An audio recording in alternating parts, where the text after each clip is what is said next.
Hello friend, become part 2 Lalit Narayan Mithila university जो business law जो framework है उसका VVI क्वेश्चन 2021 में पूछा था। देखिए, अनुबंध करने के लिए करने की क्षमता से आप क्या समझते हैं? अवयस्क के अनुबंध के संबंध में भारतीय अनुबंध अधिनियम प्रावधानों को समझाइए। देखिए, इसमें वैध अनुबंध आवश्यक तत्वों को पक्षकारों की अनुबंध योग्यता अनिवार्य तत्व है। पक्षकार की योग्यता के आधार पर ही अनुबंध राजनियम द्वारा परिवर्तित नहीं होता। मतलब जो पक्षकार योग्यता हो मतलब योग्य करना हो, वही राजनियम द्वारा परिवर्तनीय हो सकता है। यह अनुबंध उस व्यक्ति के आधार पर निर्धारित की जाती है जो जहाँ पक्षकार निवास करते हैं। अब जहाँ तहाँ आप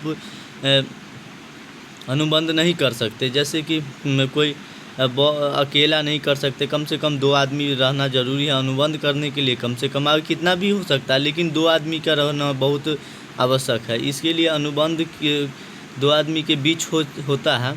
और देखिए यहाँ पे भारतवर्ष धारा मतलब भारतवर्ष के समान रूप में अनुबंध करने की योग्यता निर्धारित की गई है। मतलब निर्धारित किया गया जो 18 वर्ष का हो जाता है, मतलब ये निर्धारित किया गया। कुछ मतलब भारतवर्ष में जो लागू किया गया वो इसमें बताएगा। देखिए, भारतीय अनुबंध अधिनियम की धारा 11 के अनुसार प्रत्येक वह व्यक्ति जो अधिनियम के अनुसार वयस्क हो, अधिनियम के अनुसार जो मतलब परिवर्तनीय कराया जा सकता है, जो राजनियम द्वारा परिवर्तनीय कराया जाता है, जिसका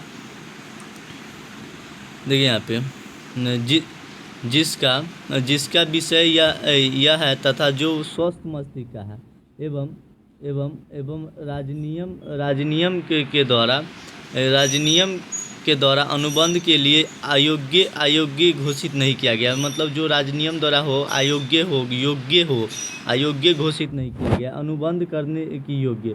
देखिए यहाँ पे भारतवर्ष में निम्नलिखित 3 प्रकार के व्यक्तियों को अनुबंध करने की योग्य समझा गया। एगो जो राजनियम द्वारा घोषित वयस्क वायु के व्यक्ति हो। दूसरा में देखिए, उसके बाद दूसरा में स्वस्थ मस्तिष्क का, मतलब कोई पागल नहीं हो, मतलब उसके साथ एकदम स्वस्थ मस्तिष्क का हो, किसी अधिनियम द्वारा अनुबंध करने की योग्य घोषित नहीं किया गया है।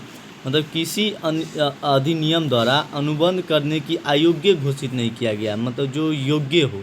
देखिए इसके बाद क्या है, उसके बाद आपका देखिए यहाँ पे हो गया।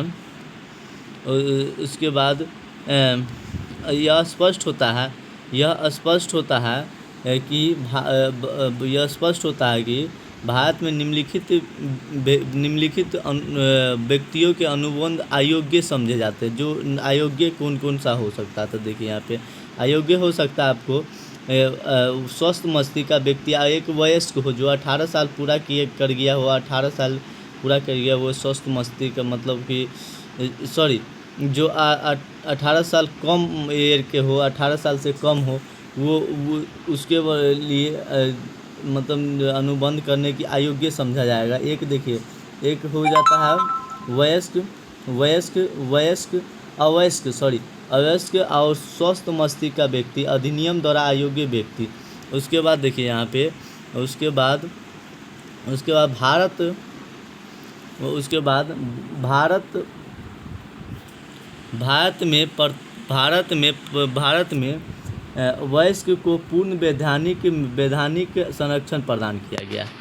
वैधानिक संरक्षण प्रदान किया गया तथा इसके द्वारा किए गए अनुबंध व्यर्थ घोषित किया जाता है। इसके द्वारा किए गए अनुबंध व्यर्थ घोषित किया जाता है। उसके बाद देखिए यहाँ पे भारतीय वयस्कता अधिनियम 1875 में ऑब्जेक्टिव भी पूछ सकता है आपको 2 नंबर में, जो 20 नंबर का आता है सत्य असत्य वाला। तो कब किया गया था? वयस्क जो 18 साल के, मतलब ये अधिनियम कब लागू हुआ?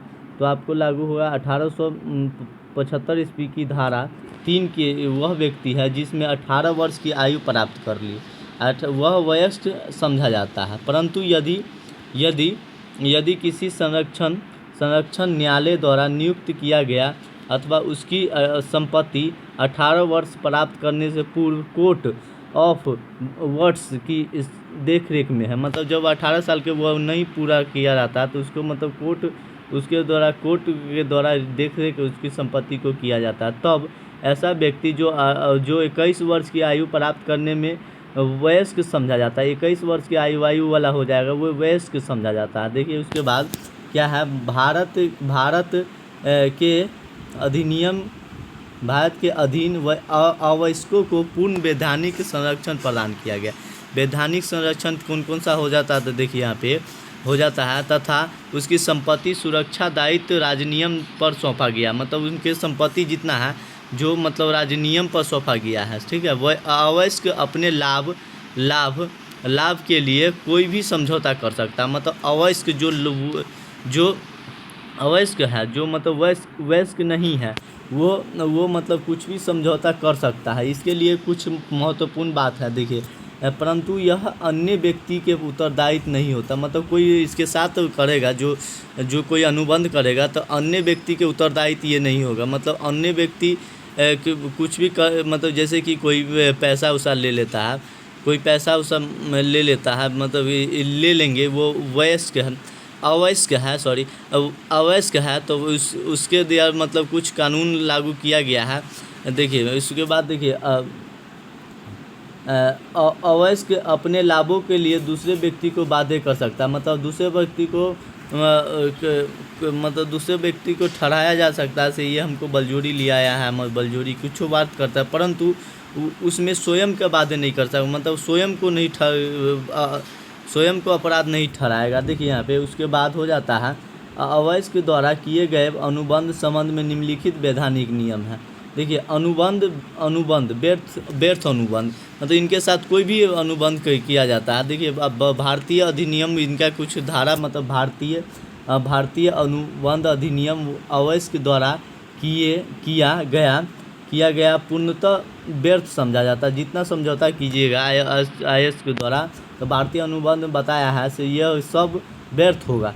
यह किसी भी परिस्थिति में वैध नहीं हो सकता। मतलब यह किसी भी परिस्थिति को वैध नहीं हो सकता। सब क्या होगा, इसका मतलब सब वैध कभी भी नहीं होगा। मतलब मतलब जितना अनुबंध होगा मतलब अवयस्क के अनुसार इसको मतलब पूर्णतः जितना के अनुबंध कीजिएगा जो अवयस्क व्यक्ति हो, जो 18 वर्ष से पहले का हो, यह मतलब कि तब उसके बाद मतलब जितना ये सब व्यर्थ समझा जाएगा, ठीक है। किसी भी परिस्थिति में वैध नहीं समझा सकता। ये कोई सा भी परिस्थिति हो, आप कुछ भी कहिएगा लेकिन वैध नहीं समझा जाता हो।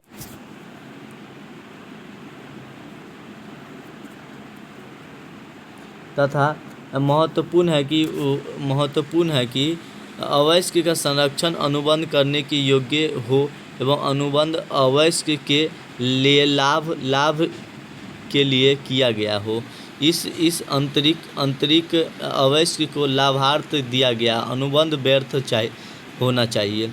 देखिए उसके बाद अर्थात इसका उद्देश्य न्याय द्वारा होना चाहिए, उसमें पर्याप्त प्रतिफल होना चाहिए। उसके बाद प्रतिफल के अभाव में वयस्क के लाभार्थ किया गया अनुबंध व्यर्थ होना चाहिए।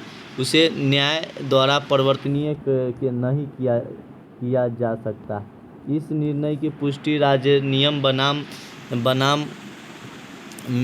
प्रेमादीप पिक्चर नाम में किया गया था। देखिए अंशधारी के रूप में अवयस्क को अंशधारी के रूप में लिया जा सकता, लेकिन ये हो तो उसको जो अंश मतलब प्रोवाइड करवाए उसको मतलब फुल पेड मतलब पूर्णदत्त पेड पर जारी किया जाए। मतलब 10 रुपये के अंश है तो 10 रुपया का अंश है तो 10 रुपये में उसको मतलब उसको दिया जाए और 10 रुपया उसको उसल लिया जाए। उसको मतलब याचना करके नहीं देना चाहिए। जैसे अलाउटमेंट एप्लीकेशन और कॉल फाइनल कॉल और फर्स्ट एंड सेकेंड कॉल, ये सब पर नहीं देना चाहिए। देखिए उसके बाद देखिए यहाँ पे साझेदार के रूप में देखिए मतलब प्रतिबंध, मतलब भारतीय साझेदारी अधिनियम 1932 की धारा 30 के अनुसार वयस्क को फर्म के लाभ के लिए साझेदारी बनाया जा सकता है, परंतु फर्म के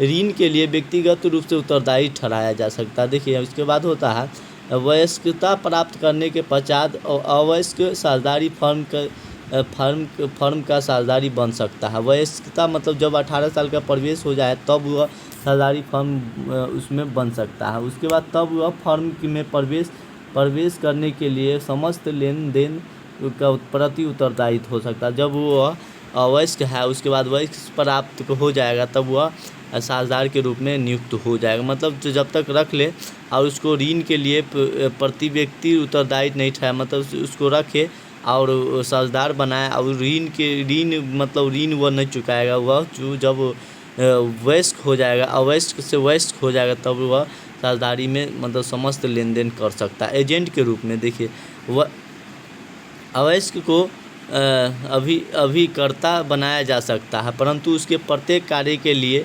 प्रधान एवं उत्तरदायित्व होता है। मतलब जो प्रिंसिपल एवं स्वयं उत्तरदायित्व होता है, जो मतलब एजेंट के रूप में बना सकता है, लेकिन कुछ भी कार्य होगा तो स्वयं वह उत्तरदायित्व होगा। साधारण भाषा में हम समझा देते हैं, मतलब कि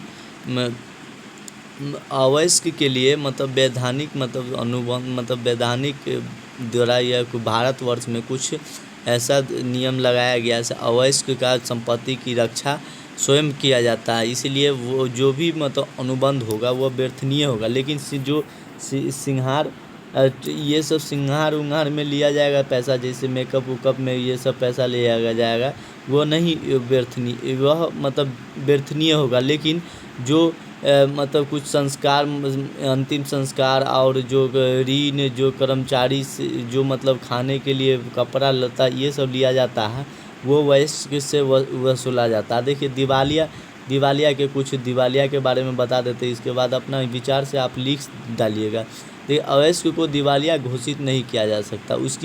उसकी संपत्ति ही आवश्यकताओं के लिए ऋण के लिए प्रति उत्तरदायित्व होता है।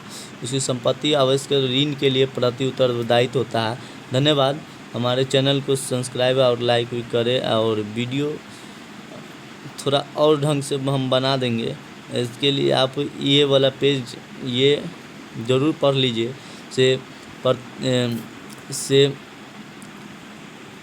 अवयस्क वाला और अनुबंध के लिए मतलब उत्तरदायित्व हो सकता है वयस्क, और उसके अनुबंध की परिभाषा कुछ दे करके, और उसके बाद वयस्क को लिख दीजिएगा। कम से कम दो पेज में लिखिएगा, 2-3 में तो हो जाएगा आपका कवर। ओके, धन्यवाद।